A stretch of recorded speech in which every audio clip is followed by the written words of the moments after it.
আসসালামু আলাইকুম।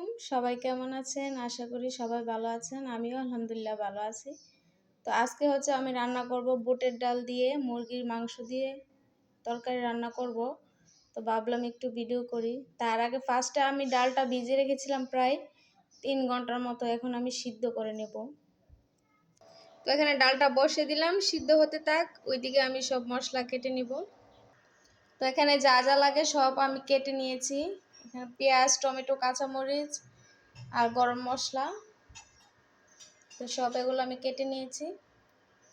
আর এখানে আমি মুরগির মাংস ছোট ছোট পিস করে কেটে নিয়েছি, ভালো করে ধুয়ে রেখে দিয়েছি। তো এখন বুটটা সিদ্ধ হলে তারপরে তরকারিটা বসাবো।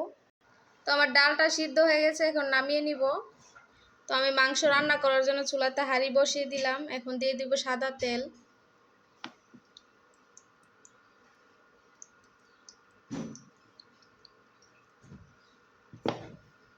তেলটা গরম হয়ে গেছে, এখন দিব আমি পেঁয়াজ কুচি।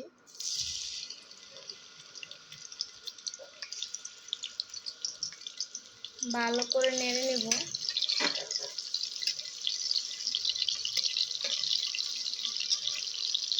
পেঁয়াজটা ভাজা হচ্ছে, এখন আমি দিয়ে দিব তেজপাতা, সাথে আরও দিয়ে দিব এলাচ, দারচিনি। দারচিনি অল্প একটু দিলাম, পরে আবার দিব। এখন ভালো করে নেড়ে নেব। তো পেঁয়াজটা ভালো করে ভাজা হলে তখন আমি সবগুলো মশলা একে একে দিয়ে দিব। তো আমার পেঁয়াজটা এখানে ভাজা হয়ে গেছে, এখন আমি এখানে দিয়ে দিব আদা রসুন বাটা। পরিমাণ মতো দিব, আপনাদের যা যা পরিমাণ মতো দিয়ে দিবেন। এখন দিব গুঁড়া মশলা। তো এখন দিয়ে দিব মরিচের গুঁড়া, তারপরে দিব হলুদের গুঁড়া, ধনিয়া গুঁড়া দিব, তাতে দিব জিরে গুঁড়া, পরিমাণ মতো লবণ। এখন ভালো করে মশলাটা আমি কষিয়ে নিব।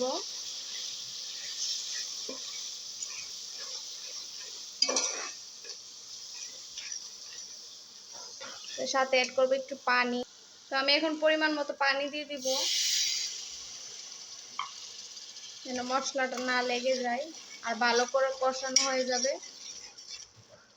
এখন আমি ঢেকে দেব ঢাকনা দিয়ে।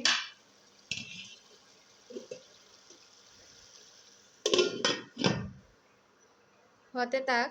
তো মশলা কষানো হয়ে গেছে, এখন আমি দিয়ে দিব টমেটো কুচি। টমেটোটা সিদ্ধ হতে থাক। তো আমার টমেটোটা সিদ্ধ হয়ে গেছে, এখন আমি মুরগির মাংসটা দিয়ে দিব।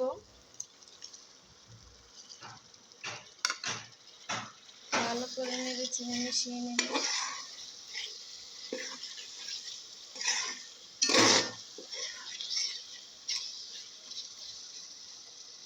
এখন ঢাকনা দিয়ে ঢেকে দেবো, কষনি হতে থাক। তো দেখতেই তো পাচ্ছেন আমার মুরগির মাংসটা কষানো হয়ে গেছে।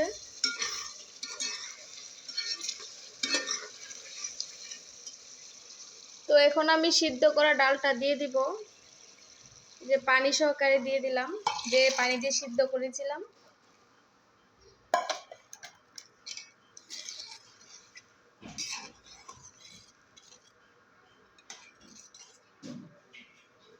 এখন আস্তে আস্তে হতে থাক, আবার দেখে দেব।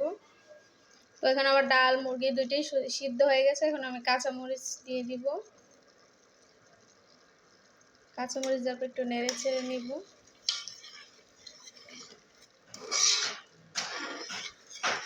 তো একটু ঝোল দিয়ে তারপরে কষানো হওয়ার পর নামিয়ে নেব। তো এখানে আমি পরিমাণ মতো পানি দিয়ে দিব। এখন একটা বলক আসা অবধি অপেক্ষা করব। আমার তরকারিটা হয়ে এসেছে, এখন নামিয়ে নিব। তো এই তো আমার তরকারি হয়ে এসেছে।